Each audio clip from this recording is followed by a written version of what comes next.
Well, good afternoon. Today has been a long time coming for our city. It was in February of 2019 that we announced a new police body cam pilot program, the first in 5 years for Indianapolis. Where prior efforts had been sidetracked due to cost or a lack of community input, we were determined to get this right. Thanks to improvements in technology over the years, costs, though still significant, have decreased.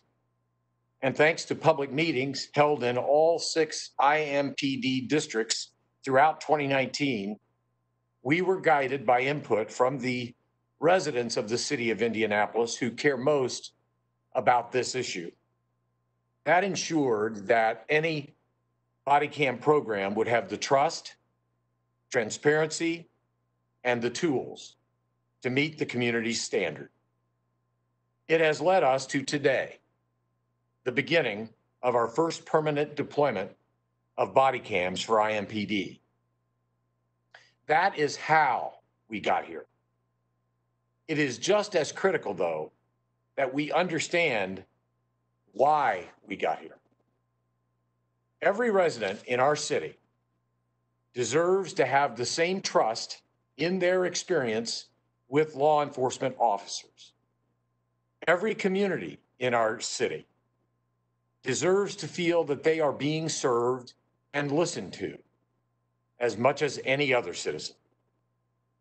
Simultaneously, I want our IMPD officers to feel that they are supported in what is often a very dangerous job. Not surprisingly, for these reasons, both officers and community members broadly support outfitting police with body cams. In this way, today is a win for a better police-community relationship on both sides. To be sure, this is not a cure-all. And with last week's release of IMPD's new use of force policy, we know that body cameras are only one part of a larger effort to improve trust between our community and our law enforcement personnel. But this step is a significant one. My thanks to all of the officers, my thanks to all the community members who participated during the pilot stages of this effort. Today, we take a long overdue step toward a better environment for criminal justice in Indianapolis. Sir? Yes. We're going to hand it over to the chief at this time. Okay. I'm happy to introduce the chief of the Indianapolis Metropolitan Police Department, Chief Randall Taylor. Chief? This morning, in partnership with Utility Incorporated, we began outfitting 1,100 officers in our operations division with body-worn cameras. These are the officers who answer your 911 calls every day. And while the start of this program is long overdue, we are nonetheless hopeful because this milestone is but one part of our larger steps towards progress. The body-worn cameras our officers are being equipped with will add transparency and accountability and improve safety for both our officers and the residents we serve. This program joins new use of force policies and the prohibition of no-knock warrants. It follows an expansion of our community-based beat policing model to improve our officers' connections with neighbors. And while the body-worn camera program is certainly no cure-all, it represents a significant investment in the type of police department we strive to be. Before I hand it off to Samantha Douglas, who is among a group of community stakeholders that provided feedback to shape our body-worn camera policies, I want to run through some details of how this program will work. Officers must have their cameras on for every citizen interaction, except for in specific sensitive situations were requested by the citizen for their privacy. While officers will announce that they are recording when it is feasible, residents should assume any interaction they have with officers is being recorded. Officers will not be able to tamper with the recordings. If an officer fails to activate their camera or the technology fails during a citizen interaction, the officer must notify a supervisor and create a report to be investigated by body-worn camera administrator for the departmental compliance. That's currently Lieutenant Scott Cooley.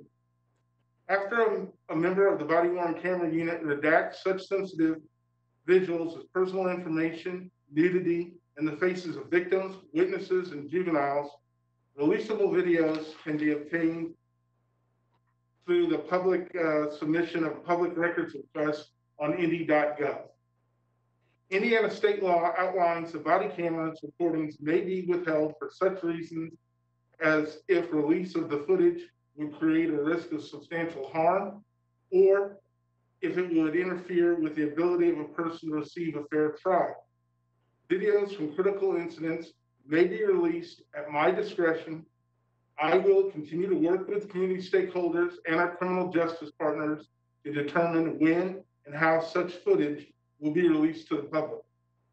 We have posted our full standard operating procedure for public view on indy.gov. I know this has been a long process.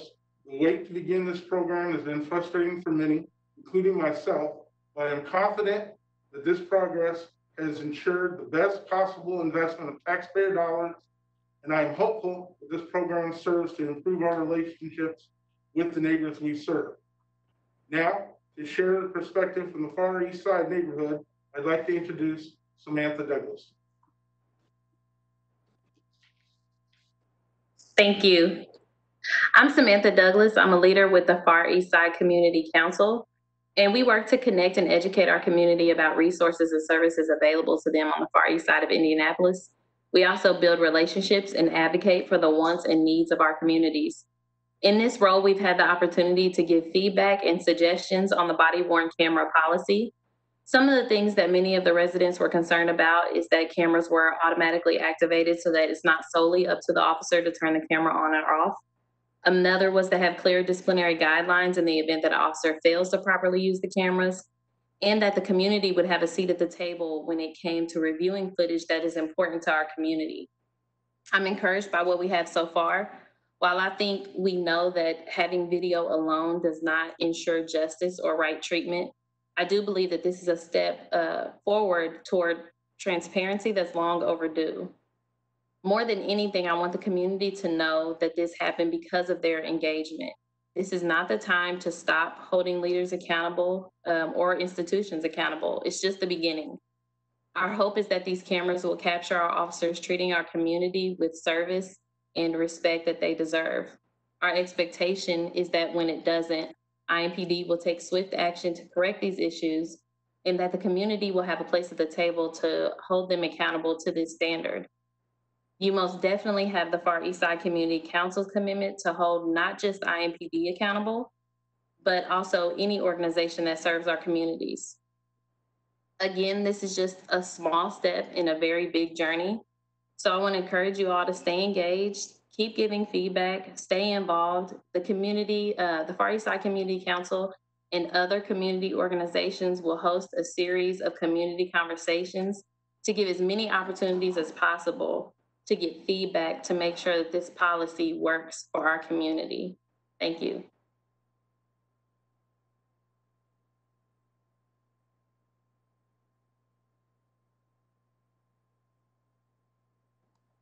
Sorry. And now Jason from Utility.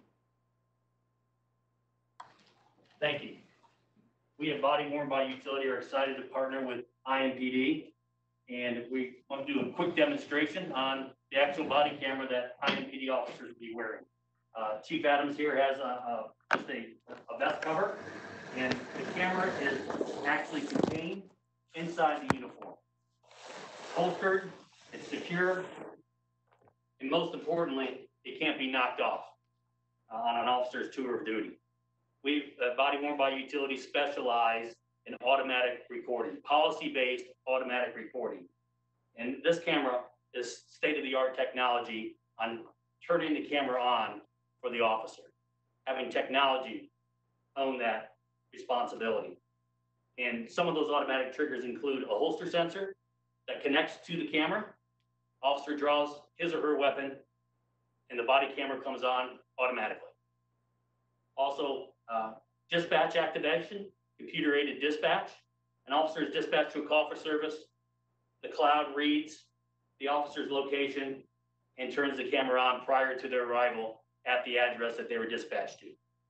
As you can see, the camera is only a protruding lens, and you don't really see the exterior of the camera, and it's secure that way. Additional automatic triggers do include foot pursuit. An officer goes in foot pursuit. The camera is a smart device, and it recognizes that the officer is in foot pursuit and automatically turns the camera on. And really, most importantly, an automatic trigger, officer down. It's a smart device. If an officer goes prone in the field, it sends an alert to the other officers that are working, and it also turns the camera on with 2 minutes of pre-record to capture why they went on. And then the officer can also turn the camera on and off themselves on a Bluetooth connection that they wear on their wrist or on their gun belt. There's a 30-second buffer continuously recording to capture a pre-record in that event. Chief, I'll turn it back over to you.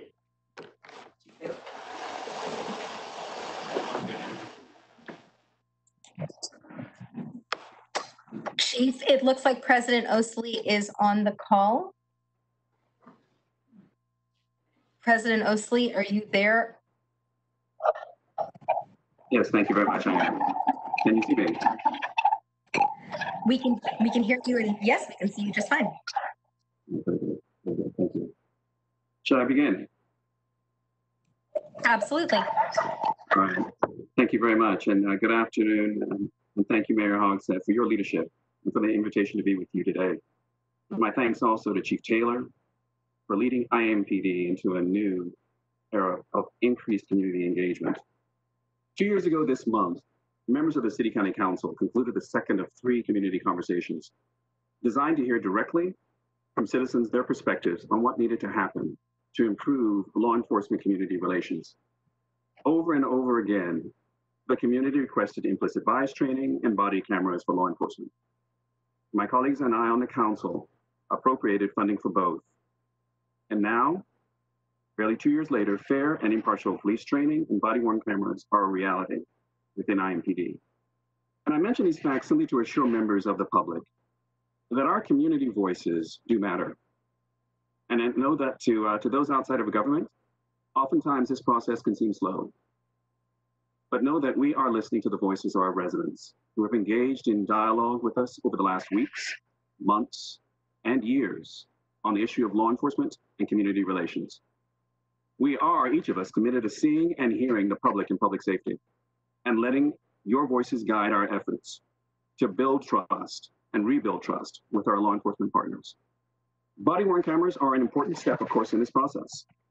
And by documenting both the occasions when law enforcement practices or actions maybe need to be questioned, and the many occasions when our partners at IMPD fulfill their duties with honor and with excellence. There is, as Mayor Hogsett indicated, more work to be done. But today's kickoff of IMPD's body-worn camera program is a long-awaited and critical step forward on the path that leads Indianapolis, where we all feel valued, where the public is an integral part of our public safety system. And that's a city we all deserve, to which we're all a step closer today. Thank you so much. Thank you so much, President. Chief, is it okay if I open it up for Q&A now? Sam. Our first question is from Eric Berman at WIBC. As always, reporters, if you'll put your name and outlet in the Q&A box, I will call on you and respond to you once your question has been answered. Our first one is from Eric Berman at WIBC.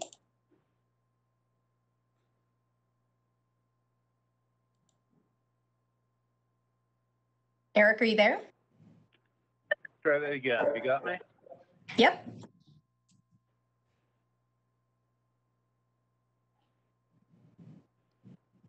Okay, Eric, we'll come back to you. Our next question is from Amelia Pack Harvey at the Indy Star. Hi, can you hear me? Great. A quick question for you, Chief. I'm sorry if you already went over this, but are there any, are officers also being trained on the policies and the rules regarding how to use these cameras? And is that going to be part of some sort of handbook or a general order of some sort? How would that work? Yes, so all the officers will be trained in that as they, we started with implementing the body worn cameras today. And we expect to have them all trained out with the cameras and trained up on the policy probably by October, November at the latest. So that starts out as a standard operating procedure. And then after we get all the bugs worked out, it will indeed become a general order.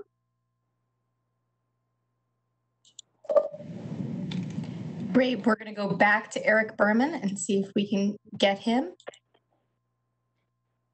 Eric, you're unmuted. You can go ahead and ask your question. Hey, you can hear me this time? Excellent.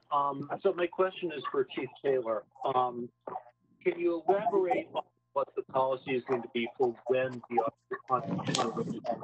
cameras will trigger? Is this going to be for all calls upon arrest, only foot pursuits, only XYZ? And is the potential discipline that's an officer not?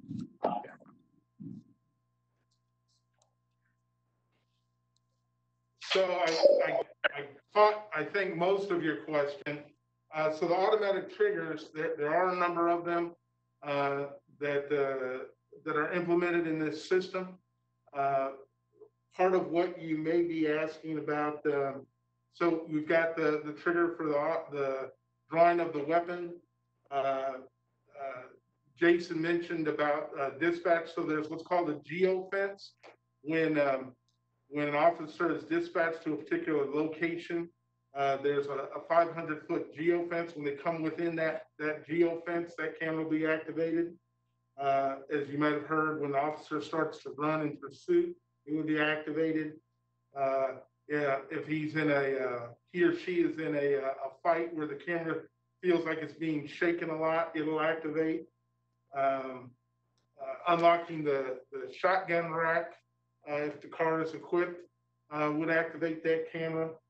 And if the officer is laying flat or in a prone position for a certain period of time, it'll activate.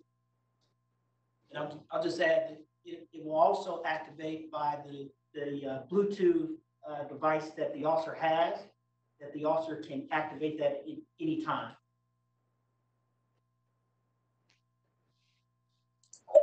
Our next question is from Mary Mills at WTHR. Hi there, a couple questions. First, how long will the video be stored? And then how long before all officers are equipped? Did I hear October?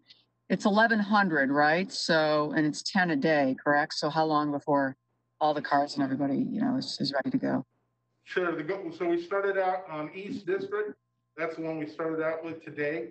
But hopefully by October, early November at the latest, all 1,100 officers will be equipped. We'll store this for 180 days. That's a state mandate. And of course, if a complaint or something is filed within that time, then we would hold those until that case is resolved. It looks like we have a follow-up from Amelia Pack Harvey at the Indy Star. Yes. Chief, you mentioned that you'd have purview of releasing video of critical incidents. What would warrant that kind of release then? And aside from the what's dictated in state law, would videos be available to family members of victims or even family members of officers if they're victimized in a shooting as well? Yes, those would be available. A critical incident would obviously be something like an officer-involved shooting. The goal is to get that out to the community as soon as possible, taking into account different variables. But our intention is to get that information out as quickly as possible. But even if we can't do that as a large, we can't do that to the general public, then the goal is indeed to bring family members in and other stakeholders within the city to be able to view that video as soon as possible. Our next question is from Tom Healy at Indy Midtown Magazine. Good morning. Thank you. This is probably for Chief and perhaps for Mr. Domkowski. It generally is regarding reliability. As we've seen during Zoom calls, the technology can let us down. How confident are you in the functioning of this, for example, the Bluetooth connection that would trigger the camera, and then afterwards the automatic uploading of the video image to the cloud, and then the storage of that? Just wonder if you could speak about the reliability. Clearly, you've tested that to make this decision. Sure, be happy to answer that. So, body worn by utility, our devices are deployed. Thousands of devices are deployed across the country. It is a reliable system that works with the Amazon AWS cloud, and video is offloaded in real time from the field to the cloud. That connection is either over a cellular connection or can be held and done at a Wi-Fi connection at a later time. Very reliable, thousands of devices in the field. And again, we specialize in turning the camera on automatically through that holster sensor, but also it's a smart device. So just as your cell phone is operating with latest and greatest technology, this system as well is a smart system and is very reliable across the country. We have a follow-up from Eric Berman of WIBC.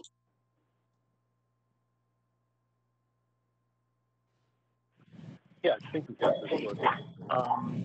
Just to clarify, you all the ways that it can be configured to activate. Am I understanding correctly that that will be the policy that will activate in all those situations, fencing on arrival? Chief, what he's asking is the ways in which you outlined that it can be, those are the ways in which IMPD is configuring it to activate. Is that correct? Yes, sir.